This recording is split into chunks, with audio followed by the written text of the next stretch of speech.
నమస్తే city Ongole news కి స్వాగతం. ముందుగా బులెటిన్లో హెడ్లైన్స్. ప్రకాశం జిల్లా కలనూతల్లో పర్యటించిన కలెక్టర్ తమీం అన్సారియా. ప్రకాశం జిల్లా సంజీవిని అయిన వెలిగొండ ప్రాజెక్టుపై ప్రత్యేక దృష్టి సారించిన కలెక్టర్. జిల్లాలోని ప్రైవేట్ ప్రభుత్వ పాఠశాలకు హెచ్చరికలు జారీ చేసిన జిల్లా విద్యాశాఖ అధికారి సుభద్ర. ప్రభుత్వ నియమ నిబంధన మేరకు అన్ని పాఠశాలలు నడుచుకోవాలని సూచించిన విద్యాశాఖ అధికారి సుభద్ర.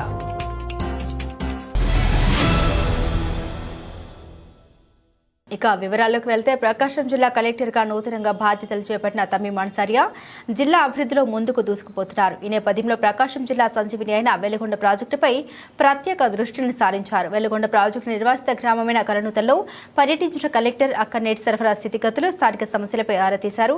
ఈ సందర్భంగా స్థానికంగా ఉంటున్న నిర్వాసిత గ్రామ ప్రజల సమస్యల్ని ఆమె స్వయంగా అడిగి తెలుసుకున్నారు. పరిహారం త్వరగా ఇస్తే గ్రామాన్ని ఖాళీ చేసేందుకు తాము సిద్ధంగా ఉన్నామని కలనూతల గ్రామ ప్రజలు కలెక్టర్కు విన్నవించారు. ప్రాజెక్ట్ గురించి పూర్తి అవగాహన తీసుకోవడానికి ప్రాజెక్ట్ ప్రాంతాల్లో ఫీల్డ్ ఇన్స్పెక్షన్ జరిగింది. అదే తప్ప ఇక్కడ ఇంజనీరింగ్ వర్క్స్ ఇంటేక్ కన్స్ట్రక్షన్స్ అవుతుంది, దాన్ని కూడా చూడడం జరిగింది. సబ్మర్జ్ కాబోయే విలేజెస్లో వెళ్ళి అక్కడ ఉన్న ప్రజలతో కూడా కలవడం జరిగింది. అదేవిధంగా R&R సెంటర్స్ ఉన్నాయి, అక్కడ జరుగుతున్న ఇన్ఫ్రాస్ట్రక్చర్స్ వర్క్ని కూడా జరిగింది. ఈ ప్రాజెక్ట్ని వేగవంతం చేసి ముందుకు తీసుకెళ్లడానికి అన్ని రకాల ప్రయత్నాలు చేస్తాం. జిల్లా కలెక్టర్ తమీం అన్సారియాను మార్కాపురం శాసనసభ్యులు కందుల నారాయణ రెడ్డి మర్యాదపూర్వకంగా కలిశారు.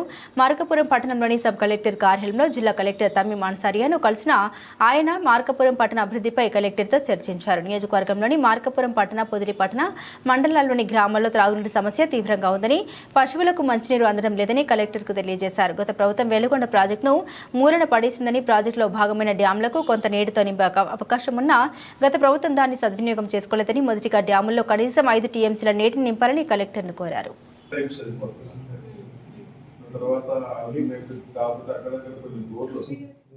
ప్రభుత్వ నియమ నిబంధన మేరకు ప్రైవేట్ ప్రభుత్వ పాఠశాలలు నడుచుకోవాలని జిల్లా విద్యాశాఖ అధికారి సుభద్ర సూచించారు.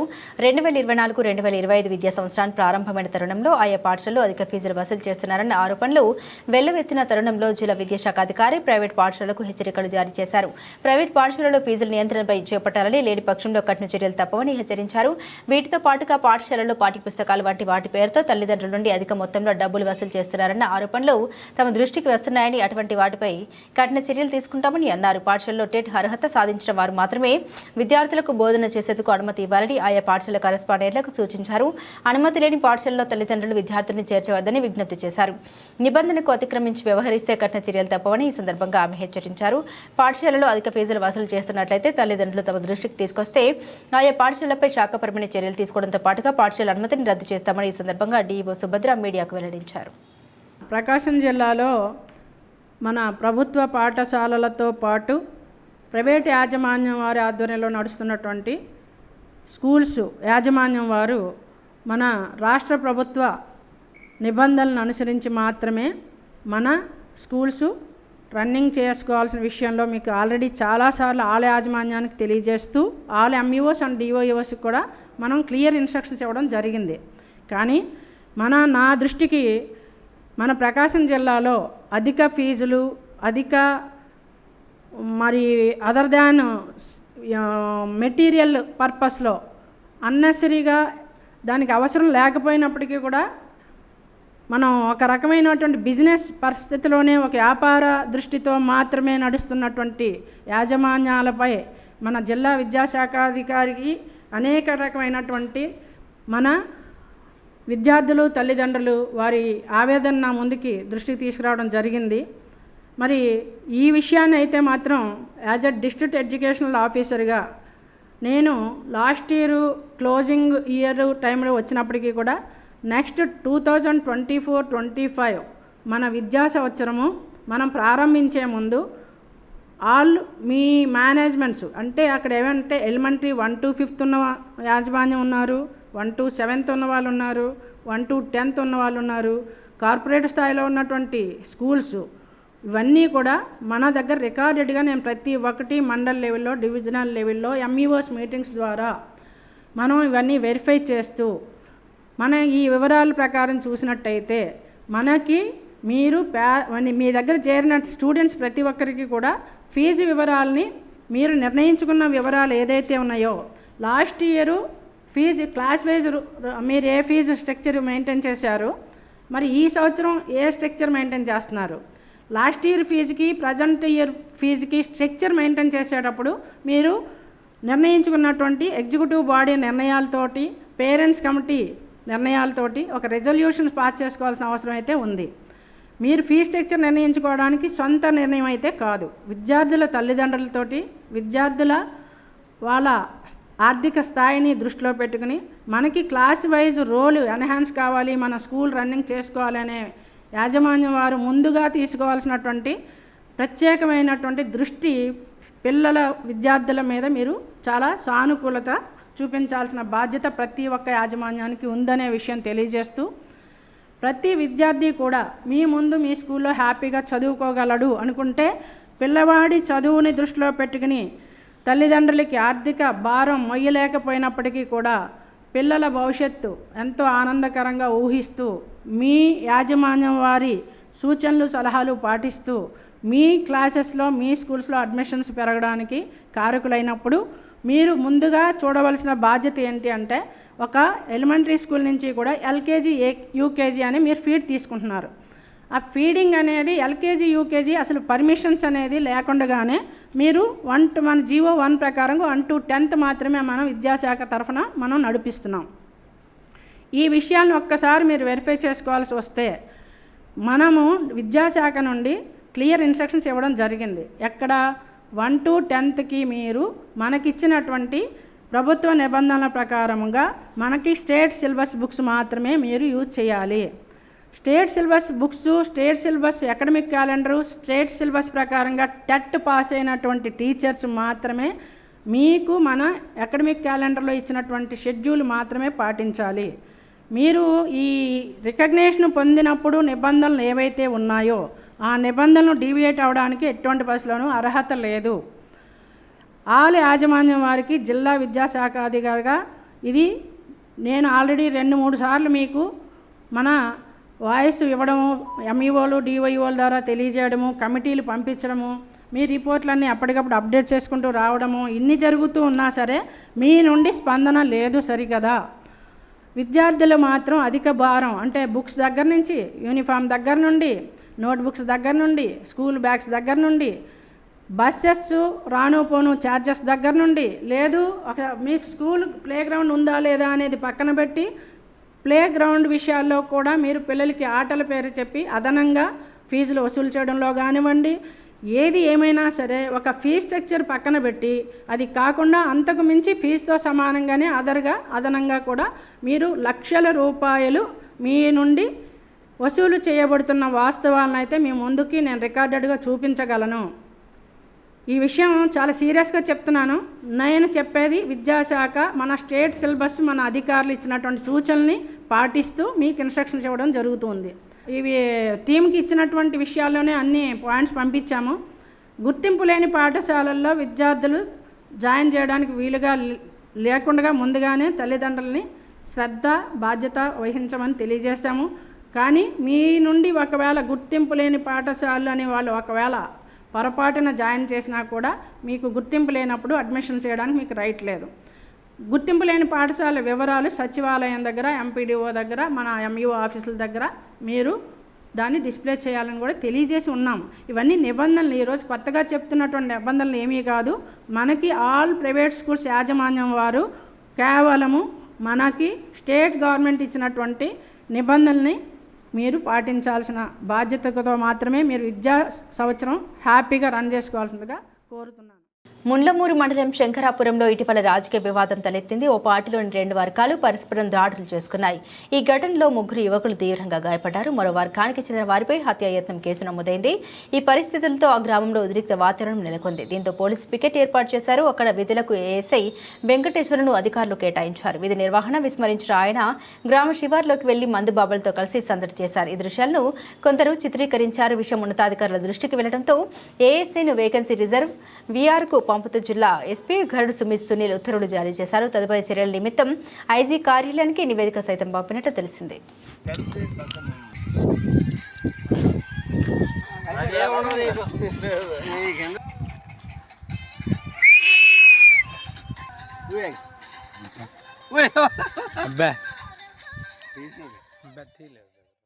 అధికారుల ఆలోచన అంతా ఆదాయం పైన ఉందని, కార్మికుల సమస్యలు పట్టించుకోవడం లేదని, దీర్ఘకాలికంగా పేరుకుపోతున్న సమస్యల్ని పరిష్కరించాలని కోరుతూ RTC staff and workers federation Prakasam జిల్లా రీజియన్ కమిటీ డిమాండ్ చేసింది. కార్మికుల సమస్యల పరిష్కారం కోరుతూ ఒంగోలు డిపో ఆవరణంలో నిరసన ప్రదర్శన చేపట్టారు. ఈ సందర్భంగా నాయకులు మాట్లాడారు. అక్రమ సస్పెన్షన్ ఎత్తివేయాలని, Ongole depot garage store ADC పోస్టును ఫిల్ చేయాలని, ఎంఎఫ్ జనరల్ ఏడీసీని ఇవ్వాలని, DM office senior assistant post fill up చేయాలని, ఈహెచ్ఎస్ సిక్కులకు జీతం ఇవ్వాలని, అన్ని డిపోల్లో మంచినీళ్లు ఏర్పాటు చేయాలని, లావెండర్ సౌకర్యం మెరుగుపరచాలని, సకాలంలో చార్టులు వేయాలని, సకాలంలో ఇంక్రిమెంట్లు అలవెన్స్లు కలపాలని డిమాండ్ చేశారు. పని భారం పెంచి ఆర్టీసీ కార్మికుల్ని మానసికంగా వేధిస్తూ ఉన్నారని, మానసిక వేధింపులు ఆపాలని వారు కోరారు. ఈ కేఎంపీఎల్ పేరుతో వేధింపులు ఆపాలని, గ్యారేజ్లో సరిపడా టూల్స్ తెప్పించాలని, ఆర్టీసీ డిస్పెన్సరీలో అన్ని రకాల మందులు అందుబాటులో ఉంచాలని వారు డిమాండ్ చేశారు. ఈ కార్యక్రమంలో ఎస్డబ్ల్యూఎస్ డబ్ల్యూఎఫ్ రాష్ట్ర సహాయక కార్యదర్శి అయ్యప్పారెడ్డి, సిఐటియు జిల్లా అధ్యక్షులు కాలం సుబ్బారావు, ఎస్డబ్ల్యూఎఫ్ జిల్లా కార్యదర్శి ఎండ్రపల్లి శ్రీనివాసరావు, జిల్లా కార్యదర్శి పి శ్రీనివాసరావు, జిల్లా అధ్యక్షులు జీవీరావు, ఒంగోలు డిపో కార్యదర్శి ఎస్కే మీరావళి, సహాయక కార్యదర్శి బజ్ర శ్రీనివాసరావు, ఎస్ కర్వి రవి, కనిగిరి డిపో ఉపాధ్యక్షుడు జి వెంకటేశ్వర్లు, అల్లాడి సుబ్బారావు, టి కృష్ణారావు, సిఐటియు కార్యదర్శి గంటనపల్లి శ్రీనివాసరావు, ఎస్డి మీరావళి, మెహబూబ్, పి బ్రహ్మయ్య పాల్గొన్నారు. అధికారులు పరిశీలించాలి. మనం కళ్ళ ముందు అనేక కేసులు తగ్గట్లేదు, అనివార్యంగా చివరిగా మరణానికి దారితీస్తా ఉంది.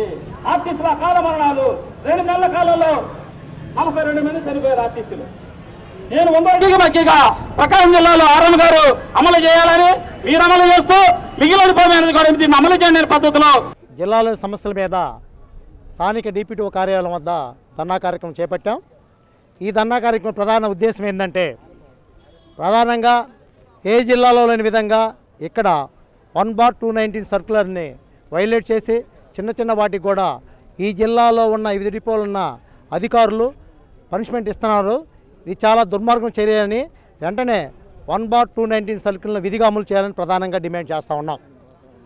రెండోది, ఈ ప్రాంతీయ అధికారి గౌరవనీయ ఆర్ఎం గారు దగ్గర 3 సంవత్సరాలు అయిపోయింది. ఇక్కడ కార్మిక సంక్షేమాన్ని గురించి కానీ, ఇక్కడ కార్మికుల రాయితీల గురించి కానీ, అలవెన్సుల గురించి కానీ, ప్రమోషన్స్ గురించి కానీ, వివిధ కేటర్లో ఖాళీలని పూర్తి చేయడంలో కానీ చాలా జాప్యం జరిగింది.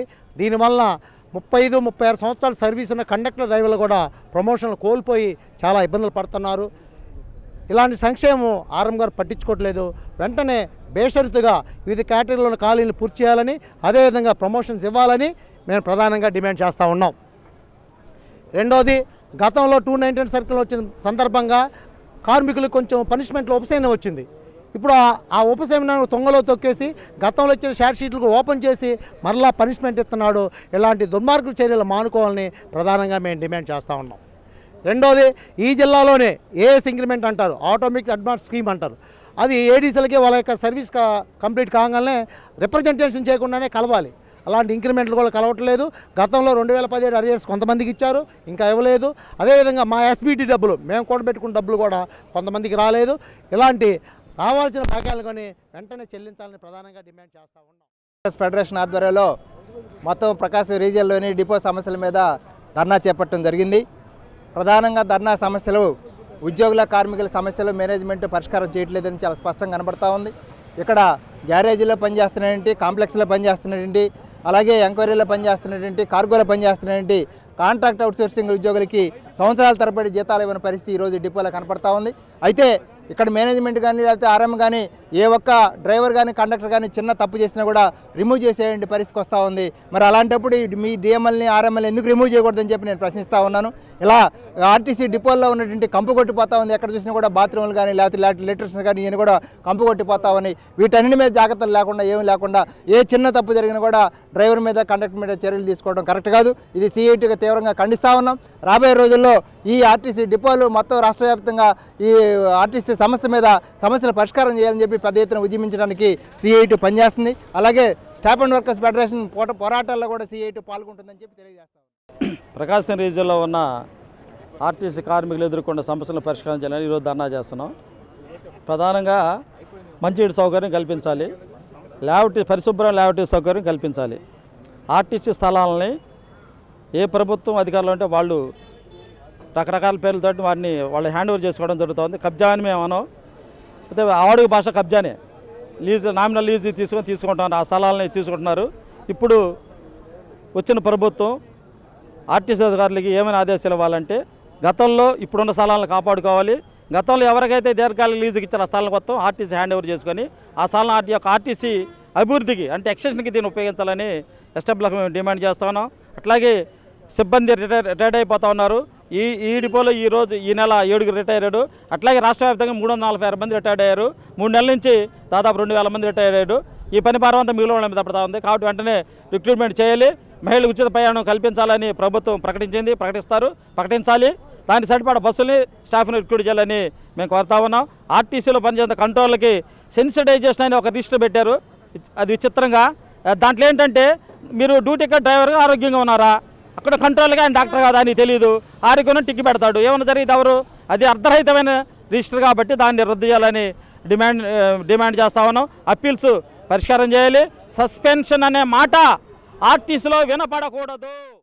Lions club of Ongole legendary citizens ఆధ్వర్యంలో chartered accounts day doctors day సందర్భంగా ఒంగోలు రెడ్ క్రాస్లో చార్టెడ్ అకౌంట్స్ 76వ వార్షికోత్సవ వేడుకల్ని డాక్టర్స్ డేను ఘనంగా నిర్వహించారు. ఈ సందర్భంగా పలువురు ప్రముఖ డాక్టర్లను చార్టెడ్ అకౌంటెంట్లను ఘనంగా సన్మానించారు. ఈ సందర్భంగా జరిగిన సభలో పలువురు వక్తలు మాట్లాడుతూ డాక్టర్లు లేని సమాజాన్ని ఊహించుకోలేమని, దేవుడి తర్వాత ప్రజలు అత్యంత నమ్మేది డాక్టర్లనేనని తెలిపారు.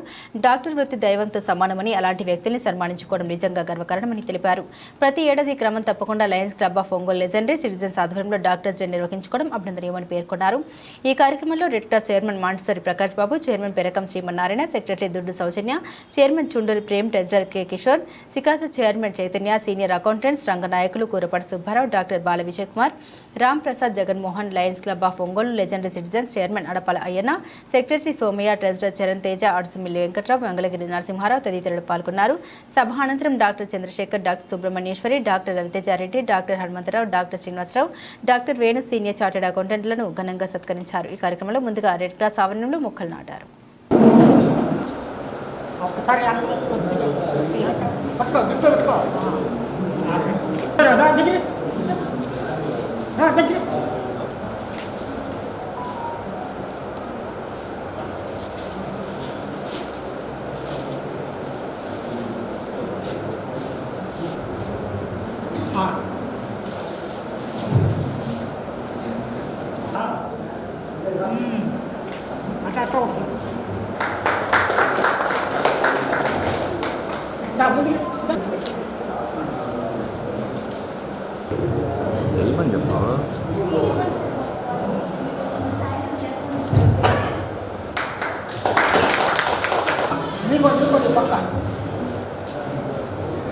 బాబు చూడండి ఒకటి ఇంకోటి ఒకసారి దుప్పి పట్టుకో ఒక్కలే పట్టుకోవా పట్టుకోమ్మా సార్ కొంచెం ఎంత జరుగు సార్ బాగా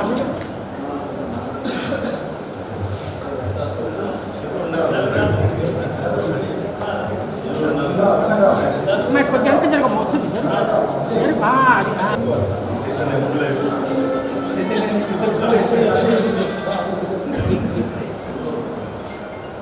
అది సార్ అది రా అది రా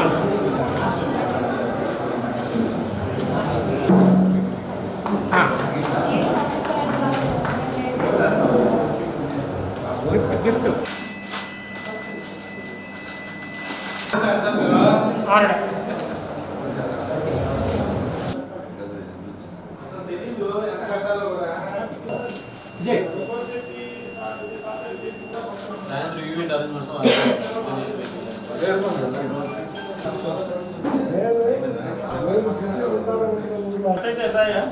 పశువుడు కదా అందుకని అంటున్నాడు. ఒక్క సెకండ్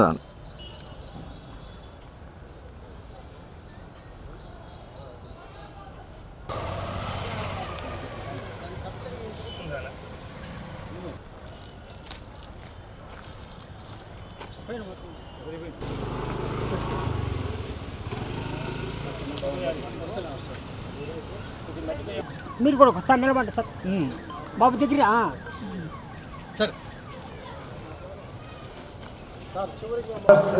కొంతమందిని ఆడిటర్స్ కొంతమందిని మా క్లబ్ తరఫున మేము చిన్న ఫెలిస్టేషన్ ఏర్పాటు చేసి పిలవంగానే వచ్చినందుకు ముందుగా అందరికీ కృతజ్ఞతలు తెలుపుకుంటున్నాం.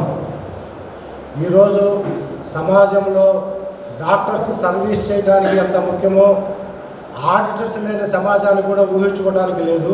ప్రతిదానికి బ్యాంకింగ్ రంగం కాడ నుంచి ఏది చెయ్యాలన్నా ఏ జరగాలన్నా ఆడిటింగ్ అనేది చాలా ఇంపార్టెంట్. డాక్టర్స్ కానీ చారిటీ అకౌంట్స్ తమ వంతు బాధ్యతగా సమాజానికి ఎంతో కొంత సేవ చేసే దాంట్లో మేము కూడా మా Lions club of legendary citizens తరఫున ప్రతి సంవత్సరం కూడా కొంతమందిని డాక్టర్స్ని కూడా కొంతమందిని ఐడెంటిఫై చేసి వాళ్ళు చేస్తున్నటువంటి సేవని మేము మా క్లబ్ సభ్యులందరం కూడా కలిసి ప్రతి సంవత్సరం కూడా సత్కరించుకోవడం జరుగుతూ ఉంది. దానిలో భాగంగానే ఈరోజు కూడా ఇక్కడికి ఇచ్చేసినటువంటి ఆడిటర్స్కి కానీ డాక్టర్స్కి కానీ కూడా ముందుగా హృదయపూర్వక కృతజ్ఞతలు. ముందుగా ఈ సంవత్సరం Lions club of legendary citizens నూతనంగా ఎన్నికైనటువంటి ప్రెసిడెంట్ అడపాల అయ్యప్ప గారిని వేదిక మీదకి రావచ్చు. మన మోడీ గారు చెప్పినట్లు చార్ట్ అకౌంటెంట్ సంతకం మోడీ గారి సంతకం కంటే విలువైంది అని ఆయనే చెప్పాడు. కాబట్టి మేము గర్వపడుతున్నాం. ఎందుకంటే అటువంటి మహానుభావుడు మోడీ గారే నా సంతకం కన్నా చార్ట్ అకౌంటెంట్ సంతకం ఎంతో విలువైనది అని మమ్మల్ని పొగిడినందుకు చాలా చాలా ఆనందపడుతున్నాం. చార్ట్ అకౌంటెంట్గా ఎంతో గర్వపడుతున్నాం. నేను చార్ట్ అకౌంటెంట్ కంప్లీట్ అయిపోయి 45 ఏళ్ళు అయిపోయింది. అప్పటి నుంచి నేను ఒంగోలులోనే ప్రాక్టీస్ చేస్తున్నాను. ఇక డాక్టర్స్ డే అన్నారు. డాక్టర్స్ డే అంటే డాక్టర్స్ అందరికీ గౌరవనీయులు, చాలా అవసరం. వారు లేకపోతే 60 ఏళ్ళ నుంచి మన లైఫ్ స్పాన్ 70కి 80కి పోయేది కాదు. వాళ్ళు ఉండబట్టే మన లైఫ్ స్పాన్ పెరుగుతూ పోయింది. Lions club of Ongole legendary citizens వారు రెడ్ క్రాస్ ప్రాంగణంలో జరుపుకోవడం ఒక మహద్భాగ్యంగా మేము భావిస్తున్నాం. ఎందుకంటే డాక్టర్స్ అనేది రెడ్ క్రాస్లో చాలా చాలా కలిసిపోయినటువంటి ఒక ఆర్గనైజేషన్. ఎందుకంటే రెడ్ క్రాస్ గురించి నాకు యాక్చువల్గా నేను ఇక్కడ బాధ్యత తీసుకునే ముందు డాక్టర్ ఉన్నవరపు రాఘవ గారు నన్ను ఆహ్వానించి మరి ఇది మీరు ఉంటే బాగుంటుందండి అని నాకు చైర్మన్గా ఉండమని ఆయన సూచించినప్పుడు అదృష్టం పొంది నేను తీసుకోవాలనుకున్న అదే సంవత్సరం సెంటనరీ ఇయర్ కావడం, అంటే 100 సంవత్సరాలు పూర్తి కావడం రెడ్ క్రాస్కి. సరే, ఒక మంచి ఆర్గనైజేషన్, ఎందుకంటే మొదటి నుంచి కూడా సర్వీస్ ఆర్గనైజేషన్తో సంబంధాలు ఉన్న నాకు ఇది ఒక మంచి ప్లాట్ఫామ్ అనుకున్నాను. మొదట నేను చేసిన పని ఏంటంటే అన్ని ఆర్గనైజేషన్స్ వాళ్ళని ఆహ్వానించి వాళ్ళని దీంట్లో లింకప్ చేశాం. ఇవాళ దాదాపుగా ఈ చార్టర్డ్ అకౌంటెంట్స్కి ఈ రోజు రక్తదానం చేయడం ఇది 3వ సారి 4వ సారి అనుకుంటాను ఇక్కడ ప్రతి ఏటా. ఎందుకంటే ఇక్కడ ఒక నాకు తెలిసి చార్టర్డ్ అకౌంటెంట్స్లో చాలా మంచి వాతావరణం ఉంది, ఒక ఆరోగ్యకరమైన పోటీ. ఎవరి పాటికి వాళ్ళు యాక్చువల్గా ప్రొఫెషన్లో ఒకడంటే ఒకడికి పడకుండా చాలా చాలా ఇబ్బందికరమైన పరిస్థితులు ఉంటాయి. దీనికి అధ్యక్షత వహించిన వాడు దాన్ని సర్దుకోవడానికి వాళ్ళకి పంచాయతీ చేయడమే సరిపోతూ ఉంటుంది. అటువంటిది ఏమి లేకుండా, అలాగే ఒంగోలు ఐఎంఏ కూడా ఒక దీంతో పోతూ ఉంటుంది, ఇప్పుడు కూడా ఒక కమిట్మెంట్తో పోతుంటుంది. ఇలాగా ఈ ప్రొఫెషనల్ రైవలరీ కాకుండా ఎథిక్స్గా అందరూ డెవలప్ కావడానికి నాకు తెలుసు అనేక చార్టర్డ్ అకౌంటెంట్స్ వాళ్ళకన్నింటి కూడా వర్క్షాప్స్ కండక్ట్ చేసుకుంటూ ఇక్కడ చాలామంది నాకు పరిచయస్తులే డాక్టర్ హ్యాపీ డాక్టర్స్ డే రోజు మమ్మల్ని మా ఇద్దరిని కూడా ఇక్కడికి ఆహ్వానించి ఫెలిసిటేషన్ చేస్తున్నందుకు ఎంతో సంతోషంగా ఉంది. తర్వాత ఈ డాక్టర్స్ డే రోజు మనం అందరం కూడా ఒకటి గుర్తుపెట్టుకోవాలి. ఈ మధ్య కాలంలో చాలా ఇన్సిడెంట్స్ చూస్తూ ఉన్నాం. మన హెల్త్ మనం చాలా నెగ్లెక్ట్ చేస్తూ ఉంటాం. ఎంతోమంది ఇప్పుడు మా డాక్టర్స్ కూడా సేయింగ్ కూడా ఉంది ఇంగ్లీష్లో, doctors are very bad patients అని. వాళ్ళ హెల్త్ వాళ్ళు పట్టించుకోకుండా, ఫ్యామిలీ హెల్త్ పట్టించుకోకుండా తిరుగుతుంటాం, కొంచెం నెగ్లెక్ట్ చేస్తుంటాం. అది చాలా జాగ్రత్తగా ఉండాలి. ఎస్పెషల్లీ ఆ 40s 50s క్రాస్ అవుతున్న వాళ్ళు అది చాలా కేర్ తీసుకుంటూ ఎవ్రీ ఇయర్ కూడా ఈ హెల్త్ చెకప్స్ యూజ్ చేసుకుని ముందుకెళ్ళాలని, ఈ నినాదాన్ని అందరిలోకి తీసుకెళ్లాలని మన లయన్స్ క్లబ్ లెజెండర్స్ అసోసియేషన్ వారందరికీ కూడా నేను తెలుపుకుంటున్నాను. అందరికీ ముఖ్యం, మన ఫ్యామిలీ ముఖ్యం, అటువైపు మన హెల్త్ ముఖ్యం. అప్పుడే మనం సర్వ్ చేయగలుగుతాం ప్రజలకి. అది జాగ్రత్త చేసుకోవాలని కోరుకుంటున్నాను. తర్వాత నన్ను ఇక్కడ ఆహ్వానించిన మన legendaries association Lions club legendaries association president గారికి, సెక్రటరీ, ట్రెజరర్స్కి, మెంబర్స్కి అందరికీ కూడా ధన్యవాదాలు. తర్వాత నా సిఏ ఫ్రెండ్స్ అందరికి కూడా హ్యాపీ సిఏ డే తెలియజేసుకుంటాను. డాక్టర్స్ని, చార్టెడ్ అకౌంటెంట్ ఫ్రెండ్స్ని అందరినీ కూడా ఇలా ఇన్స్పిరేటెడ్గా తీసుకొని సన్మానిస్తున్నందుకు లయన్స్ క్లబ్ ఆఫ్ లెజెండరీకి once again thanks. Blood donation sir చాలా ఇదిగా అని అంటూ ఉన్నారు. మనందరం కూడా ఎప్పుడైనా మన లైఫ్ టైంలో ఎవ్రీ ఇయర్ అయినా మన బర్త్డేనో ఏదో ఒక ఆస్పీషియస్ డే అట్లా గుర్తుండేది అట్లా గుర్తుంచుకొని బ్లడ్ డొనేషన్ అనేది ఒక లైఫ్ని సేవ్ చేస్తూ ఉంటాము. డొనేషన్ ప్రతిరోజు మన ప్రతి 3 నెలలకి మన బాడీలో బ్లడ్ ప్రొడ్యూస్ అవుతూ ఉంటుంది. బ్లడ్ డొనేషన్ కూడా ఒక ఇంపార్టెంట్ థింగ్గా మీరు గుర్తుంచుకొని మనం ఎప్పుడైనా వీలు కుదిరినప్పుడు చేస్తే అది ఒక లైఫ్ని సేవ్ చేస్తాము. అది కూడా అందరూ కొంచెం గుర్తుంచుకొని చేస్తారు అనేది మనం చేసుకుంటాం. All services are most inevitable as recognized by each and every professional across the world. So let us rededicate, rethink, revolve and refine ourselves in all the ways, like sir was saying, like in the way of profession as well as health also. So myself being the past chairman of Ongole branch and my sister of chartered accountants and my sister Dr. Shravani Reddy, who is the present secretary of IMBA Prakasham district. We both are into different professions, but we are serving the profession in our best possible way. So I especially thank the Red Cross chairman Padinjari Prakash Garu, who has been my family friend and well-wisher for the past 35 years, who has taken up the Red Cross next to the next level, as sir was saying. Under his chairmanship, it has reached state level. I wish you all the best, sir. It should reach much better scales. And especially thank Lions Club of Ongole Legendary Citizens, Chairman Ayappa Garu, Charan Teja Garu, and Sangeet Venkateshwara Garu, and also especially Narasimha Garu, who has selected me for this small felicitation program. I sincerely thank every one of you who are present over here for the small felicitation offered to me. ఇవి బులెటిన్లోని విశేషాలు. తిరిగి మరో బులెటిన్తో మళ్ళీ కలుసుకుందాం. అప్పటి వరకు keep watching city news Ongole.